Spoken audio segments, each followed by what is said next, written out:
محترم ناظرین، السلام علیکم ورحمۃ اللہ وبرکاتہ۔ شادی کے 2 ماہ بعد میرا شوہر پردیس چلا گیا۔ 10 سال گزر گئے، اس کی کوئی خبر نہ آئی۔ آخر کار میرے ماں باپ نے مولوی صاحب سے فتویٰ لے کر میرا دوسرا نکاح کر دیا۔ شادی کے چند ماہ بعد ہی میرا شوہر مجھے اپنے ساتھ بیرون ملک لے گیا، جہاں اس کا اپنا ہوٹل تھا۔ پہلے دن ہوٹل کا سٹاف مبارکباد دینے آیا تو میری نظر ایک شخص پر جم گئی، کیونکہ وہ تو میرا پہلا۔ میں پریشان سی اپنے کمرے میں بیٹھی ہوئی تھی، مجھے کچھ سمجھ نہیں آ رہا تھا آج میرے ساتھ کیا ہونے والا ہے۔ صبح سے ہی میرے گھر میں ایک عجیب ہنگامہ برپا تھا۔ کبھی امی چلاتی، کبھی بھابھی تو کبھی بھائی۔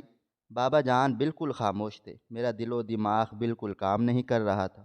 آج میرا دل چاہ رہا تھا میں خود کو مار لوں، اس دنیا سے دور بھاگ جاؤں، لیکن میں ایسا نہیں کر سکتی تھی۔ مجھے معلوم تھا خودکشی حرام ہے، اور میں ایسا کوئی کام نہیں کرنا چاہتی تھی جو مجھے گناہ گار ثابت کر دے۔ چند لمحے مزید گزر گئے تھے جب کمرے کا دروازہ کھٹکھٹا کر بابا جان اندر داخل ہوئے تھے۔ انہیں دیکھتے ہی میں فوراً دوپٹہ سر پر جما کر اپنی جگہ سے کھڑی ہو گئی تھی۔ وہ میرے قریب چلے آئے تھے اور میرے سر پر ہاتھ رکھتے ہوئے بولے، کلثوم، میں جانتا ہوں تمہیں یہ باتیں بہت تکلیف پہنچا رہی ہوں گی۔ آج جو گھر میں تماشا ہو رہا ہے، میں بہت زیادہ شرمندہ ہوں بیٹا۔ میں باپ ہوں، مگر اس کے باوجود کچھ نہیں کر سکتا۔ لیکن آج میں نے فیصلہ کر لیا ہے کہ میں مزید تمہاری زندگی کو برباد نہیں ہونے دے سکتا۔ آج مجھے فیصلہ لینا ہی ہوگا۔ 10 سال ہو گئے ہیں تمہیں یہ سب برداشت کرتے ہوئے۔ ایک جانور کے ساتھ بھی ایسا سلوک کیا جائے تو وہ بھی اکتاہٹ کا شکار ہو جاتا ہے۔ تم تو پھر انسان ہو، تم کیسے یہ سب برداشت کر لیتی ہو؟ بابا جان کی بات سن کر میری آنکھوں میں آنسو آ گئے تھے۔ میں بے اختیار ان کے سینے سے لگ کر زاروں قطار رونے لگی تھی۔ ایسا لگتا تھا جیسے کسی صحرا میں مجھے چھاؤں مل گئی ہو۔ بابا جان کا محض اتنا کہہ دینا میرے جلتے سینے پر پھوار کی مانند تھا۔ وہ مجھے لے کر ایک طرف بیٹھ گئے تھے اور میرے دونوں ہاتھوں کو تھامتے ہوئے بولے، میں جانتا ہوں میری بیٹی کے دل پر کیا گزرتی ہے۔ ہر لڑکی کا ارمان ہوتا ہے اس کا نکاح ہو جائے تو وہ اپنے گھر چلی جائے، اپنے شوہر کے ساتھ ایک پرسکون زندگی گزارے، اپنی نئی زندگی شروع کرے، بچے پیدا کرے، اپنے گھر کو آباد کرے، خوشیوں سے بھر دے۔ لیکن جب ایسا نہ ہو تو ہر لڑکی کا دل ٹوٹ جاتا ہے، وہ کتنی ہی مضبوط کیوں نہ ہو، اس کے پاس پھر کچھ نہیں بچتا۔ لیکن میری جان، تمہارے بابا زندہ ہیں، تمہارے حق میں آواز بلند کرنے کے لیے میں ابھی زندہ ہوں۔ بے شک میں 10 سال خاموش رہا، لیکن اب بہت ہو چکی۔ آج تمہاری بھابھی نے آواز اٹھائی ہے، کل کوئی اور کھڑا ہو جائے گا، اور مجھ میں اتنی ہمت نہیں ہے کہ میں اپنی بیٹی کو ایسا سنتے ہوئے دیکھوں۔ اس لیے میں نے فیصلہ کیا ہے کہ تمہارا دوسرا نکاح کرواؤں گا۔ مجھے نہیں پتا تمہارا شوہر کہاں چلا گیا، کہاں کام کر رہا ہے۔ اگر مجھے ذرا بھی علم ہوتا تو میں اسے گریبان سے پکڑ کر لے آتا، لیکن اب مجبور ہوں۔ اس لیے میں مولوی صاحب کے پاس فتویٰ لینے جا رہا ہوں تمہارے لیے۔ میرے پاس ایک بہت ہی اچھا رشتہ آیا ہوا ہے، میں اب بسم اللہ کروں گا، مجھے تمہاری اجازت درکار ہے۔ بابا جان کی بات سن کر میں فوراً سے بولی، لیکن بابا جان، میرے پہلے شوہر نے مجھے طلاق نہیں دی، یہ نکاح کیسے ہو سکتا ہے؟ اگر وہ آ گئے تو میں کیا کروں گی؟ میرا نکاح تو باطل ہو جائے گا۔ میری بات سن کر بابا جان بولے، میں مولوی صاحب کے پاس فتویٰ لینے جا رہا ہوں، مجھے یقین ہے ایسا کچھ بھی نہیں ہوگا، تم اللہ تعالیٰ پر بھروسہ رکھو۔ یہ کہہ کر وہ کھڑے ہوئے تھے اور کمرے سے چلے گئے تھے۔ میں ان سے یہ بھی پوچھ نہیں پائی تھی، بابا آپ میرا نکاح کس انسان سے کروا رہے ہیں؟ کیا اب وہ مجھے آباد کرے گا، یا پھر نکاح کر کے وہ بھی مجھے آپ کے گھر چھوڑ جائے گا؟ میرے پاس کوئی سوال نہیں تھا۔ تقریباً آدھے گھنٹے کے بعد دندناتی ہوئی میری بھابھی کمرے میں داخل ہوئی تھی اور مجھے دیکھتے ہوئے بولی، خدا تمہیں غارت کرے، میری بہن کا نصیب چھیننے جا رہی ہو۔ تم کبھی سکون نہیں پاؤ گی۔ تمہیں بد دعا دیتی ہوں، تمہارا شوہر اس نکاح کے بعد لازمی آئے گا۔ میری دعا ہے کہ تمہارا نکاح باطل ہو جائے، تم گناہ گار ہو جاؤ، نکاح ہونے کے باوجود اس پر نکاح کر رہی ہو۔ تمہیں کیا لگتا ہے کہ تم خوشیاں بھری زندگی گزارو گی؟ رشتہ میری بہن کے لیے آیا تھا، ایسے کیسے تمہارا باپ تم پر یہ رشتہ وار سکتا ہے؟ میں حیران ہو کر اپنی جگہ سے کھڑی ہو گئی تھی، مجھے کچھ بھی سمجھ نہیں آ رہا تھا۔ یہ سب کچھ کیا چل رہا ہے؟ کون سا رشتہ کون کس پر وار رہا ہے؟ یہ سب باتیں میرے سر سے گزر رہی تھی۔ میں کچھ کہتی اس سے پہلے ہی میرے بھائی بھی کمرے میں آ گئے تھے اور اپنی بیوی کا ہاتھ تھام کر بولے، جہاں تماشا نہیں لگاؤ، اسے کچھ بھی نہیں پتا، بلا وجہ کیوں شور شرابہ کر رہی ہو؟ اگر یہ رشتہ میری بہن کے نصیب میں ہے تو تم کیوں واویلا مچا رہی ہو؟ جبکہ میری بھابھی بولی، ایسے کیسے یہ دوسرا نکاح کر سکتی ہے جب پہلے نکاح سے اس کی طلاق ہی نہیں ہوئی؟ یہ رشتہ میری بہن کے لیے آیا تھا، میری بہن کی شادی ہونی تھی، ایسے کیسے یہ بیچ میں آ سکتی ہے؟ میں کیوں شور شرابہ نہ کروں؟ اس کو سب پتہ ہے یہ بہت گھمنڈی لڑکی ہے۔ جبکہ میرے بھائی اپنی بیوی کو دیکھتے ہوئے بولے، اگر تم 5 منٹ سے پہلے پہلے یہاں سے نہیں نکلی، خدا کی قسم تم میرا وہ روپ دیکھو گی جس کا تم نے کبھی تصور بھی نہیں کیا ہوگا۔ چلو یہاں سے۔ یہ کہتے ہی وہ انہیں کھینچتے ہوئے لے گئے تھے۔ میرے ہاتھ پاؤں بری طرح سے ٹھنڈے پڑنا شروع ہو گئے تھے۔ یہ سب کیا ہو رہا تھا؟ میری سمجھ میں کچھ بھی نہیں آ رہا تھا۔ میں بالکل خاموش ہو کر بیٹھ گئی تھی۔ میرا نکاح 10 سال پہلے ایک شخص سے کیا گیا تھا جو بہت بڑے خاندان کا انسان تھا، لیکن نکاح کے بعد ان لوگوں نے رخصتی نہیں لی تھی۔ ان کا کہنا تھا کہ لڑکا پہلے باہر ملک جائے گا، کما کر واپس آئے گا، پھر ہم آپ کی بیٹی سے اس کی رخصتی کروائیں گے۔ بابا جان اور بھائی نے کافی اعتراض کیا تھا کہ آپ نے نکاح سے پہلے یہ بات کیوں نہیں کی، مگر وہ لوگ بالکل ہی مکر گئے تھے کہ ہمارا ارادہ شروع سے یہی تھا۔ آپ لوگ اس طرح کی بات اب مت کریں، جو طے ہے وہی طے رہے گا۔ لڑکی کی اگر رخصتی ہو بھی گئی تو کیا فائدہ؟ وہ چھوڑ کر باہر چلا جائے گا اور لڑکی اکیلی رہ جائے گی۔ بہتر ہے جب وہ پراپر طریقے سے پاکستان واپس آ جائے، پھر رخصتی کی جائے۔ بابا اور بھائی کو ان کی بات ٹھیک لگی تھی، اس لیے انہوں نے ہاں کہہ دیا تھا، اس بات سے بے خبر کہ وہ شخص 2 یا 3 سال کے لیے نہیں بلکہ ہمیشہ ہمیشہ کے لیے چلا گیا ہے۔ میرے بابا جان اور امی ہر مہینے ان سے بات کر کے میری رخصتی کا پوچھتے تھے کہ آپ لوگ تو بالکل ہی بھول گئے ہیں، رشتے ایسے نہیں چلتے۔ ان لوگوں کا کہنا تھا کہ ہم کیا کر سکتے ہیں، ہمارا بیٹا ہم سے رابطہ ہی نہیں کر رہا، اس کو گئے ہوئے کافی مہینے بیت گئے ہیں، مگر اس نے پلٹ کر فون نہیں کیا۔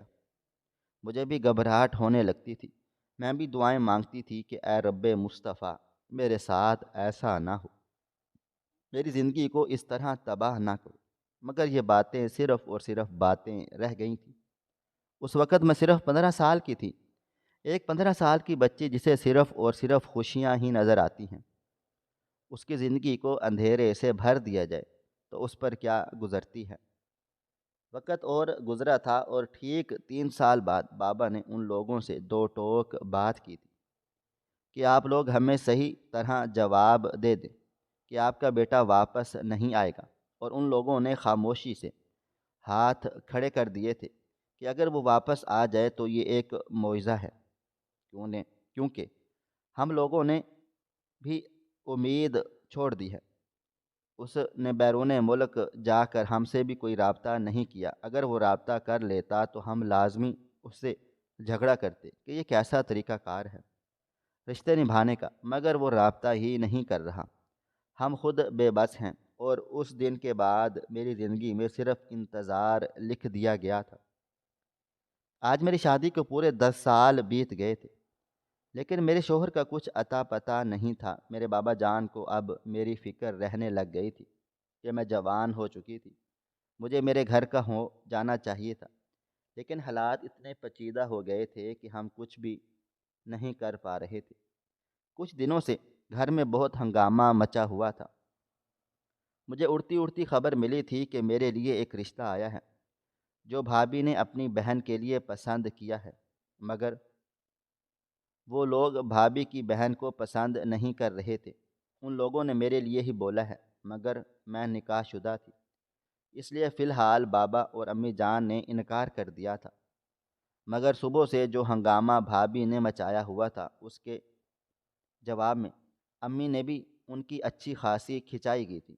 یہی وجہ تھی کہ بابا جان اب پریشان ہو گئے تھے اور انہوں نے اس رشتے پر دھیان دینے کا سوچا تھا۔ ہمارے ساتھ بھابھی کی بہن بھی رہتی تھی، یہی وجہ تھی کہ اگر آج اس رشتے پر تماشا ہوا ہے تو کل کسی اور رشتے پر بھی ہو سکتا تھا، اس لیے ابھی ہی کوئی فیصلہ لینا بہت ضروری تھا۔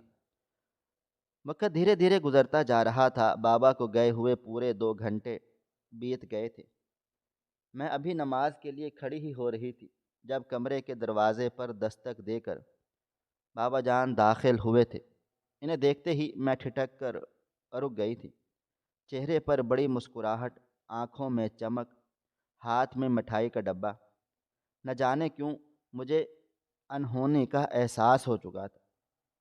وہ میرے قریب چلے آئے، محبت سے میرے سر پر ہاتھ رکھا تھا اور مجھے دیکھتے ہوئے بولے، مولوی صاحب نے فتویٰ دے دیا ہے، تمہارے شوہر کی کوئی خیر خبر نہیں ہے۔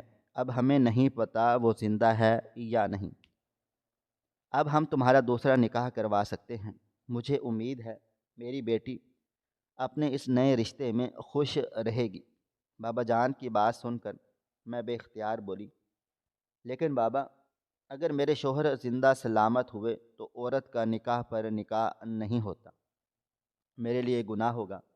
وہ بولے، نہیں، ہمیں بالکل اس بات کا علم نہیں ہے تو تمہارا شوہر زندہ ہے یا نہیں۔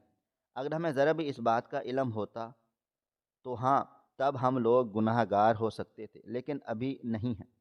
اس لیے تم بے فکر ہو کر نکاح کی تیاریاں کرو۔ مجھے امید ہے کہ میری بیٹی بہت زیادہ خوش رہے گی۔ میں نے لڑکے سے بات کر لی ہے، وہ تمہیں رخصت کر کے لے کر جائے گا، تمہارے سنگ ایک خوبصورت زندگی بسر کرے گا۔ وہ کموارہ ہی ہے، اس کی پہلے کبھی شادی نہیں ہوئی۔ مجھے ایسا ہی رشتہ اپنی بیٹی کے لیے چاہیے تھا۔ میں اب لڑکے والوں کی طرف جا رہا ہوں، یہ مٹھائی لی ہے، تمہاری اماں اور میں جا رہے ہیں۔ بھابھی پیچھے سے اگر ہنگامہ کرے تو تمہیں بالکل بھی الجھنے کی ضرورت نہیں ہے، تم اپنے کمرے میں ہی رہنا۔ میری لاڈو نے بہت مشکل کے وقت دیکھ لیے ہیں، اب اس کی خوشیوں کا وقت آیا ہے تو میں کسی کو بھی تمہاری خوشیوں کا دشمن نہیں بننے دوں گا۔ یہ کہہ کر میرے بابا جان چلے گئے تھے، جبکہ میں اپنی جگہ پر بالکل خاموش کھڑی ہوئی تھی۔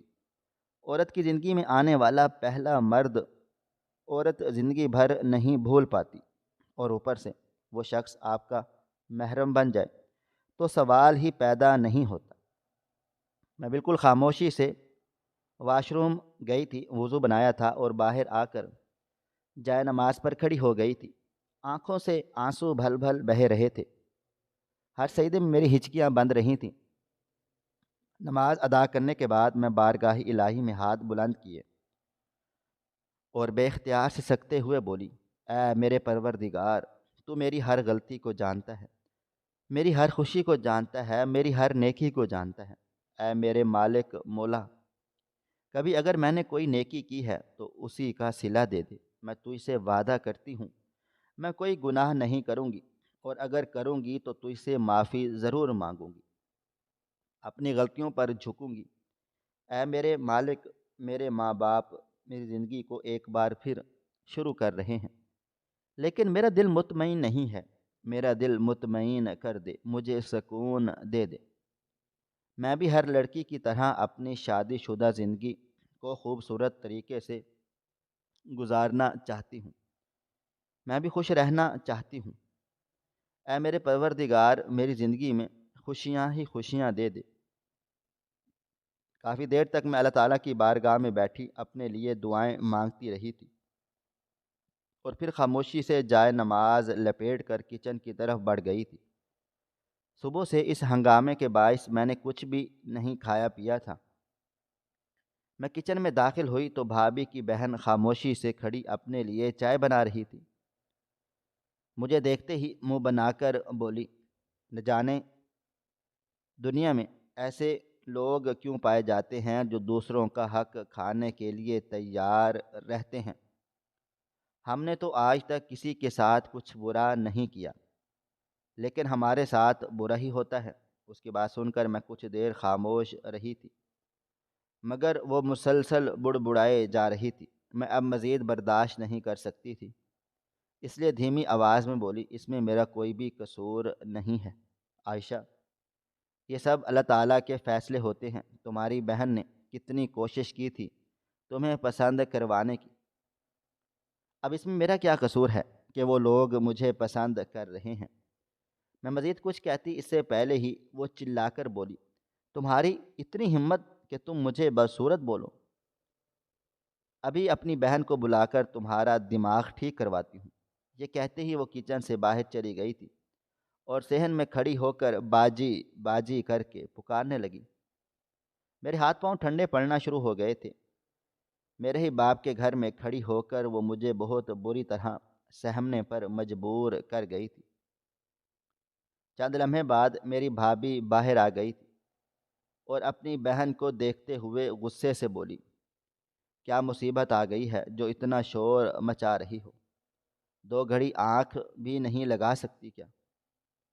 میں جبکہ وہ فوراً ہی مصنوعی روتے ہوئے اپنی بہن کے گلے سے لگی تھی اور میری طرف اشارہ کر کے بولی، آپ کی نند مجھے بدصورت بول رہی ہے، کیا میں بدصورت ہوں؟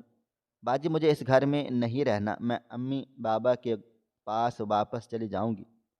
جبکہ میری بھابھی مجھے دیکھتے ہوئے بولی، ارے تم کس کے منہ لگ رہی ہو جس کا اپنا شوہر اس کو نہیں دیکھتا اور اب نکاح پر نکاح کر رہی ہے؟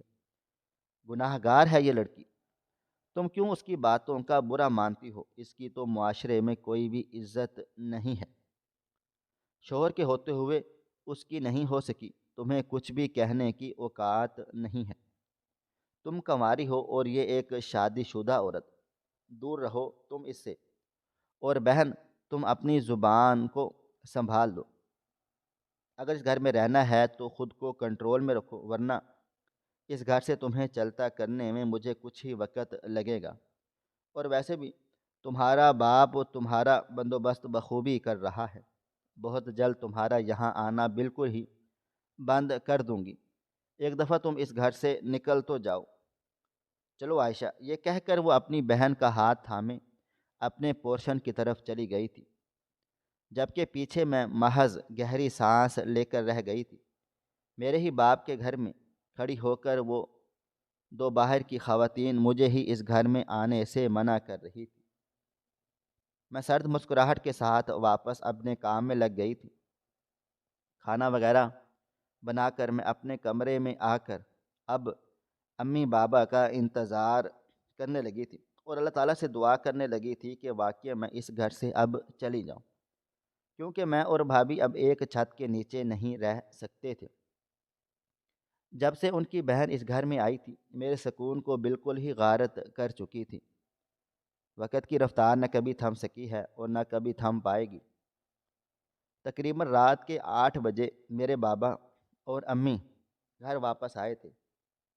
میں برآمدے میں ہی بیٹھی ان دونوں کا انتظار کر رہی تھی۔ وہ دونوں گھر میں داخل ہوئے تو میں فوراً ہی ان کی طرف بڑھی تھی، مگر ان کے چہرے کی اڑی ہوئی رنگت نہ جانے کیوں مجھے خوف زدہ کر گئی تھی۔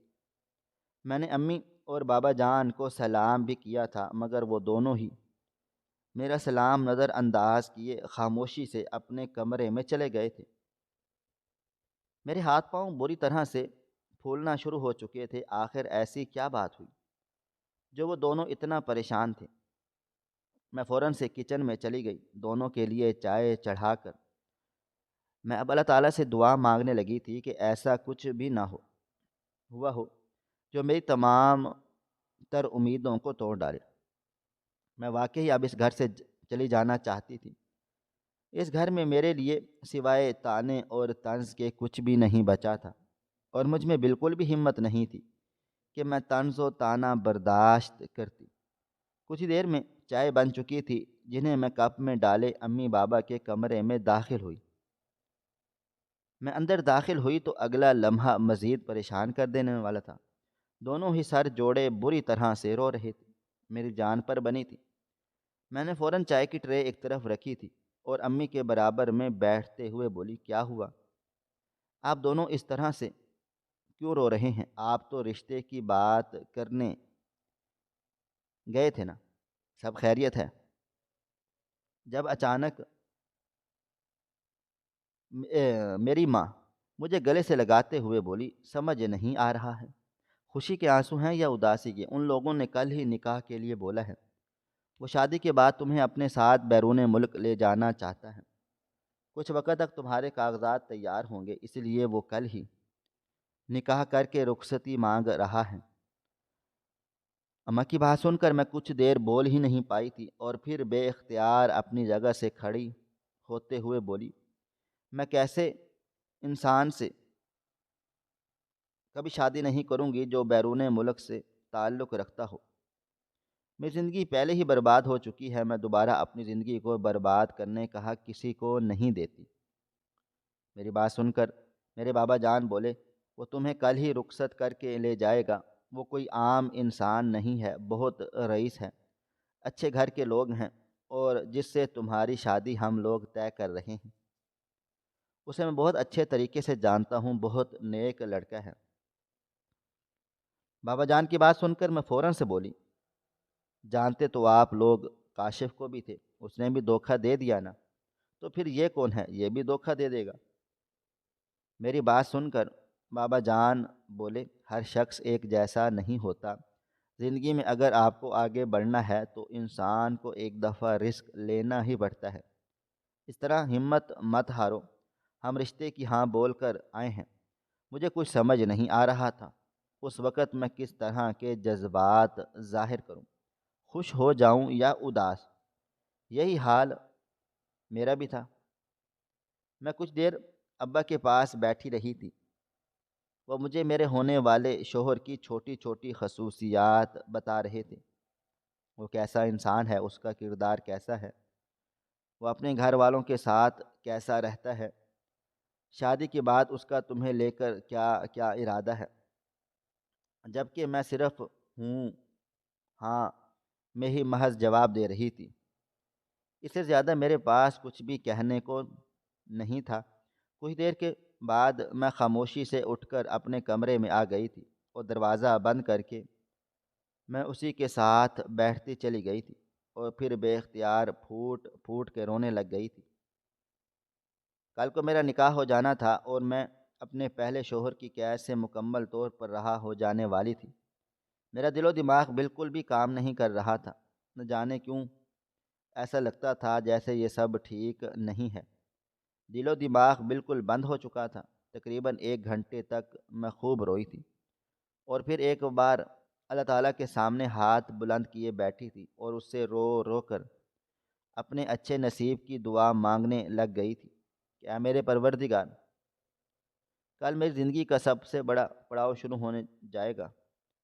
اے میرے اللہ، جو میرے ماضی میں ہو چکا وہ میرے حال میں نہ ہو، میرا شوہر چاہنے والا ہو، مجھے زندگی اور آخرت دونوں کی خوشیاں دے۔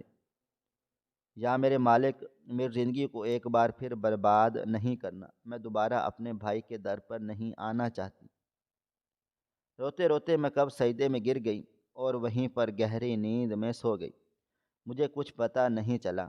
میری آنکھ صبح امی کے دروازہ کھٹکھٹانے پر کھلی تھی، میں فوراً ہی ہڑبڑا کر جاگ گئی تھی۔ دروازہ کھولا تو امی سامنے ایک لباس لیے کھڑی تھی، وہ اندر داخل ہوئی تھی اور میرے سامنے میرے نکاح کا جوڑا رکھتے ہوئے بولی، صبح صبح تمہارے ہونے والے گھر سے 2 ملازمہ آئی تھیں، تمہارے نکاح کا جوڑا، چپل، جیولری وغیرہ دے کر چلی گئی ہیں، کچھ دیر میں ہی تمہیں تیار کرنے والی بھی آ جائے گی، یہ سب تمہارے ہونے والے شوہر کی طرف سے ہے، تم اس رشتے سے خوش ہو نا بیٹا؟ میرے پاس کوئی جواب نہیں تھا، میں محض سر ہاں میں ہلا کر رہ گئی تھی۔ نہ جانے کیوں مجھے 10 سال پہلے ہوا پورا واقعہ یاد آ رہا تھا۔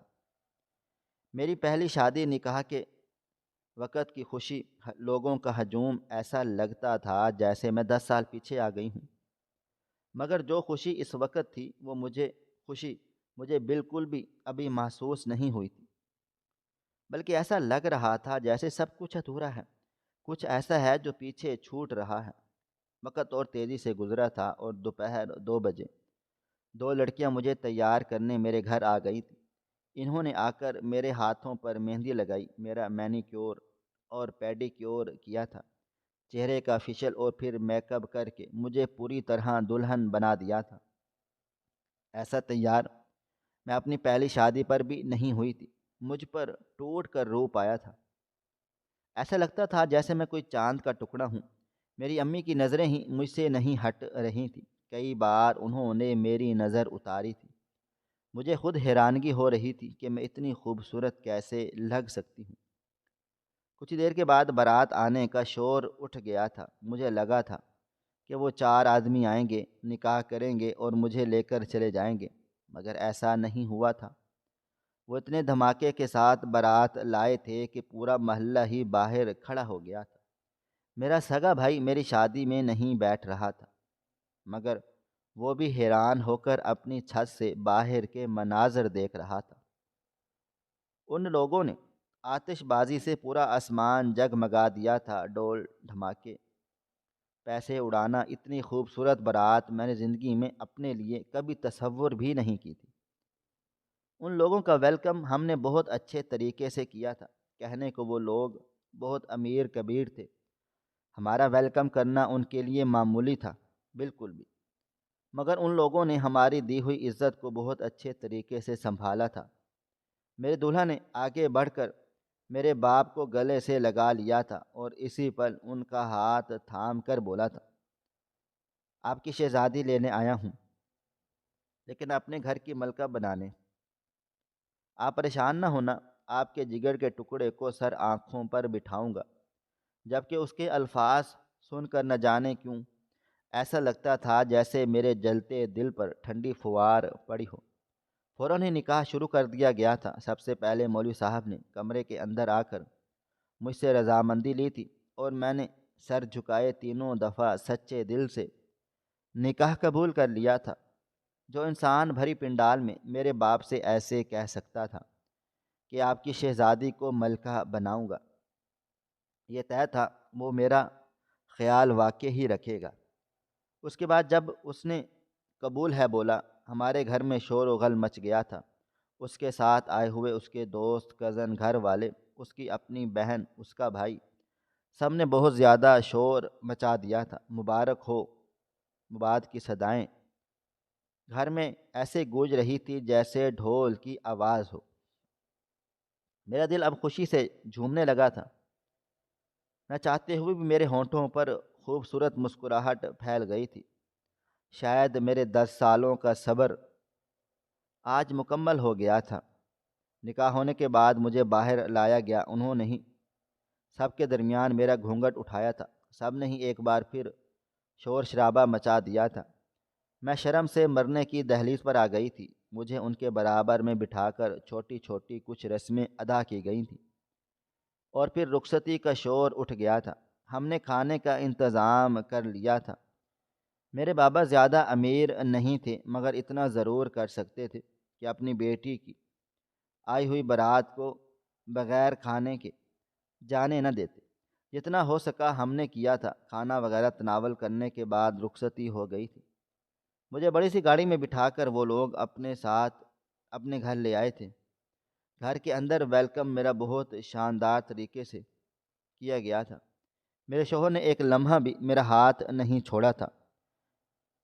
کہیں نہ کہیں میرے دل میں یہ خواہش ضرور تھی کہ میرا شوہر مجھے اسی طرح سے پیار دے۔ ہر لڑکی یہی چاہتی تھی کہ اس کا لائف پارٹنر اسے سر آنکھوں پر بٹھائے۔ گھر میں داخل ہونے کے بعد میری ساس نے کچھ خاندانی رسومات ادا کی تھیں اور پھر میری نند مجھے میرے شوہر کے کمرے میں چھوڑ آئی تھی۔ میں بس اب اللہ تعالیٰ سے کمرے میں بیٹھی ایک ہی دعا کر رہی تھی کہ میرا شوہر ظالم نہ ہو، اور کہتے ہیں نا، اس لمحے کی مانگی ہوئی ہر دعا قبول ہوتی ہے۔ کچھ دیر کے بعد وہ کمرے میں آ گئے تھے۔ انہیں دیکھ کر میرا دل زور زور سے دھڑکنے لگا تھا۔ مجھے کچھ بھی سمجھ نہیں آ رہا تھا اس وقت مجھے کس طرح برتاؤ کرنا ہے۔ یہ میری زندگی کا پہلا تجربہ تھا۔ بے شک میری شادی 10 سال پہلے ہوئی تھی، لیکن آج تک میں نے ایسا لمحہ محسوس نہیں کیا تھا۔ میں شرم کے مارے خود میں ہی سمٹ گئی تھی۔ آج میرے نزدیک کوئی آدمی آنے والا تھا۔ کل ہی مجھے عجیب کیفیت میں مبتلا کر رہا تھا۔ چند لمحے کے بعد وہ بالکل میرے نزدیک بیٹھ گئے تھے۔ انہوں نے میرا گھونگھٹ اٹھایا تو میرا چہرہ مزید جھک گیا تھا۔ وہ میری تھوڑی پر ہاتھ رکھ کر میرا چہرہ اوپر کر کے بولے، امید کرتا ہوں تم بالکل خیریت سے ہوں گے۔ آج تمہیں پا کر ایسا لگ رہا ہے کہ دنیا جہاں کی ہر خوشی حاصل کر لی ہے۔ تم میری زندگی کی سب سے بڑی خوشی ہو۔ تمہیں بتا نہیں سکتا آج تمہارا شوہر کس لیول پر پہنچ گیا ہے۔ ان کی بات سن کر مجھے مزید شرم آنے لگ گئی تھی۔ میرا چہرہ لال انگارہ ہو گیا تھا۔ وہ قریب ہوئے تھے اور میرے ماتھے پر پیار کرتے ہوئے بولے، کیا تم مجھے آج اجازت دو گی؟ مجھے عجیب سی گھبراہٹ ہوئی تھی، لیکن میں نے سر جھکائے ہاں کہہ دیا تھا۔ یہ ان کا حق تھا اور ایک بیوی ہونے کی حیثیت سے میں انہیں منع نہیں کر سکتی تھی۔ رات قطرہ قطرہ کر کے پگھلتی چلی گئی تھی۔ اگلی صبح کا سورج پوری آب و تاب سے روشن ہوا تھا۔ میری آنکھ میرے شوہر کے تکنے سے کھلی تھی۔ میں بے اختیار جاگ گئی تھی۔ وہ بالکل میرے نزدیک بیٹھے مجھے دیکھ رہے تھے۔ انہیں جاگا ہوا دیکھ میں بری طرح سے گھبرا گئی تھی۔ وہ مجھے دیکھتے ہوئے بولے، کیا ہوا بیگم، اتنا سہم کیوں گئی ہو؟ جبکہ میں ہچکچاہٹ میں بیٹھی تھی اور انہیں دیکھتے ہوئے بولی، شاید آپ کو اچانک دیکھا تو ڈر گئی۔ جلدی اٹھ گئے وہ بولے، تمہارے پہلو میں سویا تھا، نیند کہاں آنی تھی۔ مجھے یہ بتاؤ ناشتے میں کیا کرو گی؟ آج میں خود اپنے ہاتھوں سے تمہارے لیے ناشتہ بناؤں گا۔ ان کی یہ بات سن کر میں فوراً سے بولی، ارے نہیں، آپ کیوں بنائیں گے، میں بنا دوں گی۔ شوہر کچن کے کام نہیں کرتے۔ میری بات سن کر انہوں نے ایک بلند بانگ قہقہ لگایا تھا اور مجھے دیکھتے ہوئے بولے، تمہارے بابا جان کو بول کر آیا ہوں کہ اپنی بیوی کو ملکہ بنا کر رکھوں گا، اور ملکہ کام کرتی ہوئی بالکل بھی اچھی نہیں لگتی۔ آج میرا من نہیں ہے کسی ملازم سے کام کروانے کا۔ آج میں تمہارے ہر کام اپنے ہاتھوں سے کرنا چاہتا ہوں۔ تمہیں میں اتنا اسپیشل فیل کروانا چاہتا ہوں کہ تم کسی اور کی طرف دھیان ہی نہ دو۔ ان کی بات سن کر میرے گال تپ اٹھے تھے۔ میرا بس نہیں چل رہا تھا میں اسی پل شکر کا سجدہ ادا کروں اور اپنے رب کو ڈھیر سارا شکریہ ادا کروں کہ اس نے مجھے اتنی محبت کرنے والا شخص عطا کیا ہے۔ لیکن میں جانتی ہی نہیں تھی کہ میرے شوہر کی اصل حقیقت کیا ہے۔ میرے لاکھ منع کرنے کے باوجود وہ میرے لیے ناشتہ بنانے چلے گئے تھے اور میں فرصت سے تیار ہونے لگی۔ میں نے آج لال رنگ کا ہی انتخاب کیا تھا۔ رات انہوں نے میرے لباس کی بھی بہت اچھی تعریفیں کی تھی۔ ان کا کہنا تھا کہ تم پر یہ لال رنگ بہت جچ رہا ہے، اور یہ بات حقیقت بھی تھی۔ مجھ پر لال رنگ کچھ زیادہ ہی خوبصورت لگتا تھا۔ تیار ہونے کے بعد میں ابھی کمرے سے باہر جاتی جب اسی پل میرے شوہر میرے لیے کھانا لے کر اندر داخل ہوئے تھے۔ انہیں دیکھتے ہی میں فوراً سے پیچھے ہو گئی تھی، جبکہ وہ ٹرے ٹیبل پر رکھ کر بولے، زہ نصیب، آج تو آپ قیام اللیل اٹھا رہی ہیں، مجھے غریب کا قتل کرنا ہے کیا؟ ان کی بات سن کر میں ایک بار پھر جھنپ گئی۔ انہوں نے مجھے اپنے ہاتھوں سے ناشتہ کروایا تھا۔ میں تھوڑا حیران بھی تھی۔ بے شک یہ گھرانہ کافی ماڈرن معلوم ہو رہا تھا، لیکن اصول کے مطابق آج کا ناشتہ مجھے سب کے درمیان کرنا چاہیے تھا۔ ایک دو دفعہ میں نے اپنے شوہر کو بولا بھی، مگر انہوں نے خاص دھیان نہیں دیا تھا۔ ناشتے کے بعد بھی میں نے کئی دفعہ ان کو بولا کہ ہم لوگ باہر چلتے ہیں، آپ کی والدہ انتظار کر رہی ہوں گی، میں نئی نویلی دلہن ہوں، میرا مہمانوں سے ملنا ضروری ہے۔ مگر انہوں نے منع کر دیا تھا کہ تم صرف اپنے شوہر پر دھیان دو، تمہیں کسی پر دھیان دینے کی ضرورت نہیں ہے۔ جبکہ میں اب بالکل خاموش ہو گئی تھی۔ یہ بات حقیقت تھی۔ بے شک مجھے سسرال والوں کے ساتھ بھی رہنا تھا، لیکن سب سے زیادہ مجھے اپنے شوہر کی فکر کرنی تھی، اس لیے میں زیادہ کسی پر دھیان دینا چاہتی ہی نہیں تھی۔ کھانا تناول کرنے کے بعد میرے شوہر نے مجھے تیار کروایا تھا اور باہر لے گئے تھے۔ اس درمیان میں بھی میں نے ان سے بولا تھا کہ ایک دفعہ میں اپنی والدہ سے ملنے دے دیں، مگر انہوں نے ایسا نہیں کیا تھا۔ وہ مجھے سیدھا لے کر پاسپورٹ دفتر آئے تھے۔ ان کا کہنا تھا کہ میں جلد سے جلد تمہارے کاغذات مکمل کرواؤں گا اور تمہیں اپنے ساتھ لے کر بیرون ملک چلا جاؤں گا۔ مجھے یہاں نہیں رہنا، میں تمہارے ساتھ ایک پرسکون زندگی گزارنا چاہتا ہوں، جہاں پر صرف تم اور میں ہوں۔ ہم ایک اپنی نئی دنیا بسائیں گے۔ میرا دل تھوڑا سا پریشان ہوا تھا، لیکن شوہر کے آگے میں بالکل بے بس تھی، اس لیے خاموش ہو گئی تھی۔ وہاں پر ہمیں تقریباً 2 گھنٹے لگے تھے۔ ان کا کہنا تھا کہ ہمیں تقریباً یہاں 2 مہینے مزید ٹھہرنا پڑے گا، تب ہی جا کر تمام کاغذات پورے ہوں گے۔ لیکن نہ جانے کیوں میرے شوہر نے کس کو فون کر دیا تھا کہ انہوں نے محض 1 ہفتے کا بولا تھا، اور ہم سیدھا ریسٹورنٹ چلے گئے تھے۔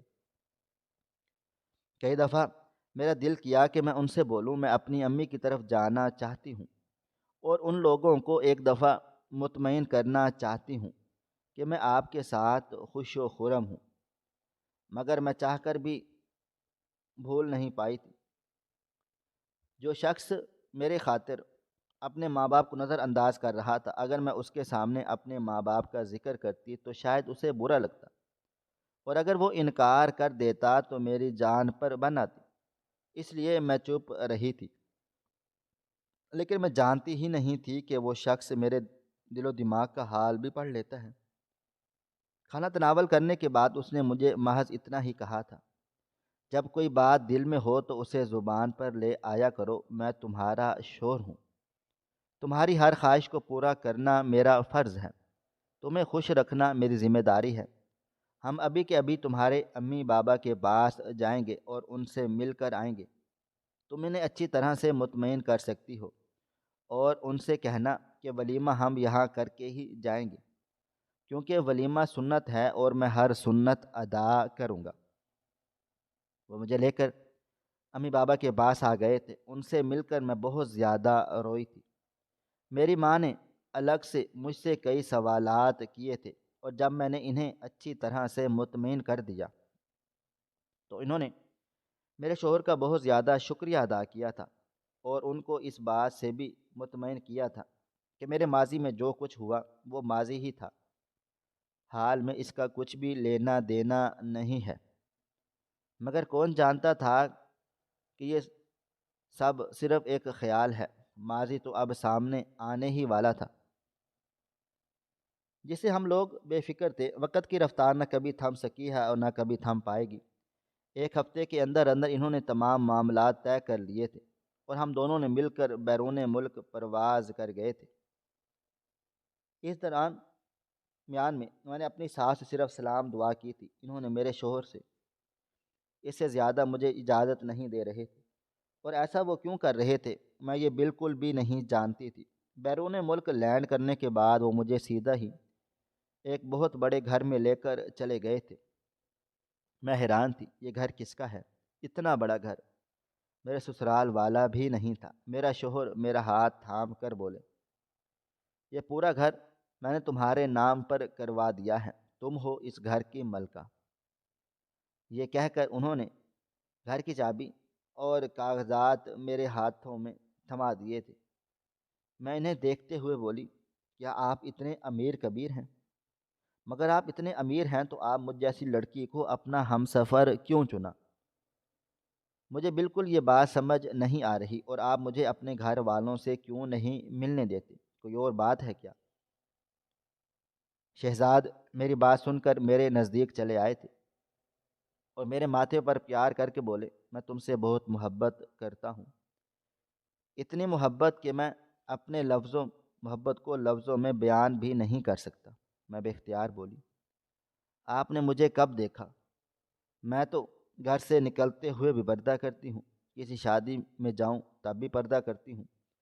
آپ نے مجھے کہاں دیکھ لیا؟ وہ ہلکا سا مسکرائے اور مجھے دیکھتے ہوئے بولے، تمہیں جلد پتہ چل جائے گا، خیر چھوڑو، ابھی میں تمہیں پورا گھر دکھاتا ہوں، یہ تمہارا اور ہے اور تم ہو اس گھر کی ملکہ۔ یہ کہہ کر وہ مجھے پورے گھر کا ٹور دینے لگے تھے، جبکہ میں خوشی خوشی ایک ایک چیز دیکھ رہی تھی۔ دل اتنی شدت سے دھڑک رہا تھا کہ میں اپنی کیفیت کسی کو بتانے کے لائق ہی نہیں تھی۔ ہم کوئی تقریباً آدھا گھنٹے بعد فارغ ہوئے تھے۔ میرا بیڈ روم بھی بہت خوبصورت تھا۔ سفر کی اتنی تھکن تھی کہ بستر پر لیٹتے ہی ہم دونوں میاں بیوی گہری نیند سو گئے تھے۔ شام کے وقت میری آنکھ کھلی، ارادہ گھر میں ہی کھانا کھانے کا تھا، مگر انہوں نے ہمارے لیے پہلے ہی ٹیبل بک کی ہوئی تھی۔ میں فرصت سے تیار ہوئی تھی، مجھے اپنا آپ بہت ہی خوش قسمت محسوس ہوتا تھا۔ ایک لڑکی کی زندگی اچانک اتنی تبدیل ہو جائے گی، وہ خوشی ہوگی۔ وہ مجھے لے کر ایک بہت ہی خوبصورت ریسٹورنٹ چلے آئے تھے۔ ہم اندر داخل ہوئے تو اسٹاف ممبر نے ہمارا استقبال بہت شاندار انداز میں کیا تھا۔ میں حیران ہوئی تھی۔ میرے شوہر نے دھیمی آواز میں مجھے بتایا تھا، یہ ریسٹورنٹ انہی کا ہی ہے، جبکہ میں خوشی کے مارے کھل اٹھی تھی۔ ہم دونوں سیدھا اپنے ٹیبل پر بیٹھ گئے تھے۔ انہوں نے اچھا خاصا کھانا میرے لیے آرڈر کر دیا تھا، جس میں سے میں کچھ ہی کھا پائی تھی۔ کھانا کھانے کے بعد ارادہ کچھ دیر واک کرنے کا تھا، جب اچانک میری نظر ایک کونے پر گئی اور اگلا لمحہ میری جان نکال چکا تھا۔ میرے ذہن و گمان میں بھی نہیں تھا کہ میں ایک ایسا منظر کبھی زندگی میں دیکھ پاؤں گی۔ سامنے کوئی اور شخص نہیں بلکہ میرا سابقہ شوہر کھڑا ہوا تھا۔ مجھے کچھ بھی سمجھ نہیں آ رہا تھا کہ میں اس وقت کیا بولوں۔ ابھی میں کچھ کرتی، اسی پل میرے شوہر نے میرا ہاتھ تھاما۔ وہ مجھے دیکھتے ہوئے بولے، چلیں کلثوم۔ میں نے سر ہاں میں ہلایا۔ وہ مجھے لے کر باہر آ گئے تھے۔ مجھے سمجھ ہی نہیں آ رہا تھا کہ میں اپنے جذبات کس طرح سے ظاہر کروں۔ انہیں کیسے بتاؤں کہ میرا شوہر زندہ ہے، یعنی یہ نکاح باطل ہو چکا ہے، میرا نکاح جائز ہی نہیں ہے، اور جو میں نے وقت اپنے شوہر کے ساتھ گزارا ہے وہ سب ناجائز ہے۔ میری طبیعت بہت عجیب و غریب ہونے لگ گئی تھی، اس لیے میرے شوہر مجھے لے کر میرے گھر واپس آ گئے تھے۔ بیڈ روم میں وہ میرے نزدیک آنے لگے، مگر میں نے انہیں روک دیا تھا۔ میں کوئی گناہ نہیں کر سکتی تھی۔ میں عیاشی بھری زندگی کی خاطر اپنی زندگی کو داؤ پر نہیں لگا سکتی تھی۔ میں نے انہیں تمام سچ بتا دیے تھے کہ یہ نکاح باطل ہو چکا ہے، میرا شوہر زندہ ہے اور وہ اس ریسٹورنٹ میں کاشف موجود تھا۔ جبکہ وہ چند لمحے خاموش رہے تھے اور پھر موبائل فون لے کر باہر چلے گئے۔ کچھ دیر کے بعد ایک عورت کمرے میں آئی تھی اور مجھے دیکھتے ہوئے بولی، آپ کو صاحب نے نیچے بلایا ہے۔ میں تھوڑا حیران ہوئی، مگر پھر خاموشی سے نیچے چلے گئی، اور اگلا لمحہ مزید حیران کر دینے والا تھا۔ ایک طرف کاشف بیٹھا ہوا تھا، جبکہ شہزاد ٹانگ پر ٹانگ چڑھائے بیٹھے تھے۔ مجھے دیکھتے ہی کاشف کھڑا ہو گیا تھا۔ میں کچھ کہتی اس سے پہلے ہی وہ سر جھکا کر بولا، مجھے معاف کر دو کلثوم، میں نے تمہاری زندگی کے 10 سال تباہ و برباد کر دیے۔ میں جب نکاح کر کے یہاں پر آیا تھا تب مجھے ایک لڑکی سے محبت ہو گئی تھی، اور وہ محبت اتنی شدید تھی کہ میں اپنے گھر والوں کو بھی بھول گیا، اور آج میرے 2 بچے ہیں اور میں اپنی بیوی کے ساتھ بہت زیادہ خوش ہوں۔ میں کبھی واپس نہیں آنا چاہتا تھا۔ میں نے طلاق کے کاغذات پہلے ہی بھیج دیے ہیں، مگر مجھ سے ایڈریس غلط ہو گیا، جس کی وجہ سے طلاق کے کاغذات تم تک پہنچ نہیں پائے۔ تمہارا یہ نکاح باطل نہیں ہے، میں تمہیں چھوڑ چکا ہوں۔ جبکہ میں بالکل خاموش ہو گئی تھی۔ دل کیا کہ اب پھوٹ پھوٹ کر رو دوں کہ آج کاشف کے منہ سے ایسے جملے سن کر نہ جانے کیوں مجھے بہت زیادہ تکلیف ہوئی تھی، حالانکہ میں شہزاد کے ساتھ بہت زیادہ خوش تھی۔ کاشف مجھے اپنی طرف کی تمام تر کہانی بتا کر چلا گیا تھا۔ میں نے اب شہزاد کی طرف دیکھا تھا جو اپنی جگہ سے کھڑا ہوا تھا اور مجھے دیکھتے ہوئے بولا، میں مانتا ہوں اب جو باتیں میں تمہیں بتاؤں گا وہ تمہیں بہت ٹھیس پہنچائیں گی، لیکن مجھے امید ہے تم میری فیلنگز کو سمجھو گی۔ میں نے تمہاری تصویر کاشف کے پاس دیکھی تھی، اتنی معصوم سی لڑکی میں نے زندگی میں کبھی نہیں دیکھی۔ میں تم پر دل ہار گیا تھا، تمہیں پتہ ہے میں تمہیں اپنی ماں سے ملنے کیوں نہیں دیتا تھا، اپنے گھر والوں کے قریب کیوں نہیں جانے دیتا تھا؟ کیونکہ ان لوگوں نے ایک وقت تک مجھے بہت زیادہ تکلیفیں دی ہیں۔ میں جب پاکستان میں رہتا تھا وہ لوگ مجھے بہت اذیت دیتے تھے، ہر چھوٹی چھوٹی بات پر تنقید کا نشانہ بنانا۔ کیونکہ میں ان کی سگی اولاد نہیں تھا، مجھے ان لوگوں نے یتیم خانے سے لیا تھا۔ مگر کہتے ہیں نا، کوئی ایک بچہ ایسا ضرور ہوتا ہے جو اپنی قسمت خود بنا لیتا ہے۔ میں نے بھی اپنی قسمت بنائی اور میں یہاں آ گیا۔ پہلے ریسٹورنٹ میں کام کرتا تھا اور پھر اسی ریسٹورنٹ کا مالک بن گیا، اور اب میرے یہاں پر 10 ریسٹورنٹ ہیں۔ میں پاکستان واپس نہیں جانا چاہتا تھا، لیکن جب میں نے تمہاری تصویر دیکھی تو میں رک نہیں پایا اور اپنے گھر واپس آیا۔ تمہاری معلومات نکالی تو پتہ چلا میرے بابا تمہارے بابا جان کو جانتے ہیں، اور اسی ذریعے میرا تم سے رشتہ ہو گیا۔ میں تمہارے آگے ہاتھ جوڑ کر معافی مانگتا ہوں اگر میری طرف سے تمہاری دل آزاری ہوئی، جبکہ میں بنا کچھ بھی کہے ان کے گلے سے لگ گئی تھی اور خود معافی مانگی تھی کہ بنا معلومات کے میں نے ہمارے نکاح کو باطل قرار دے دیا۔ میں شرمندہ ہوں، جبکہ انہوں نے کچھ بھی کہے بغیر مجھے سینے سے لگا لیا تھا۔ میں آج اپنے شوہر کے ساتھ بہت زیادہ خوش رہ رہی ہوں۔ میری شادی کو پورے 5 سال ہو گئے ہیں۔ اللہ تعالیٰ نے مجھے اس درمیان 2 بچوں سے نوازا ہے۔ میری زندگی مکمل ہو چکی ہے۔ میرے ماں باپ بھی ایک دفعہ مجھے آ کر مل چکے ہیں۔ میرے بھائی کی زندگی بھی خوشحال ہے۔ میں نے اپنی پوری زندگی میں صرف ایک سبق سیکھا ہے، کوئی آپ کا نہیں ہے۔ آپ کسی سے محبت نہیں کریں جب تک آپ کو حقیقی محبت نہ مل جائے۔ بے شک اللہ تعالیٰ سب بہتر کرنا جانتا ہے۔ ناظرین، آپ کو ہماری آج کی کہانی کیسی لگی؟ کمنٹ باکس میں اپنی رائے کا اظہار ضرور کریں۔ خواہش صرف اتنی ہے کہ کچھ الفاظ لکھوں جس سے کوئی گمراہی کے راستے پہ جاتے جاتے رک جائے، اور نہ بھی رکے تو سوچ میں ضرور پڑ جائے۔ دوستو، امید کرتا ہوں کہ آپ کو یہ ہماری کہانی پسند آئی ہوگی۔ کہانی پسند آئی ہو تو ویڈیو کو لائک کریں، کومنٹس کریں، شیئر کرنا بالکل بھی نہ بھولیں۔ اور ہاں، اگر آپ لوگ اس چینل پر نئے ہیں تو ہمارے چینل حریرہ انفو کو سبسکرائب ضرور کریں اور نوٹیفیکیشن کو ضرور دبائیں تاکہ آنے والی کہانی سب سے پہلے آپ کو مل سکے۔ ملتے ہیں کل ایک نئی اور دلچسپ کہانی کے ساتھ، تب تک اپنا ڈھیر سارا خیال رکھیے گا۔ اللہ حافظ۔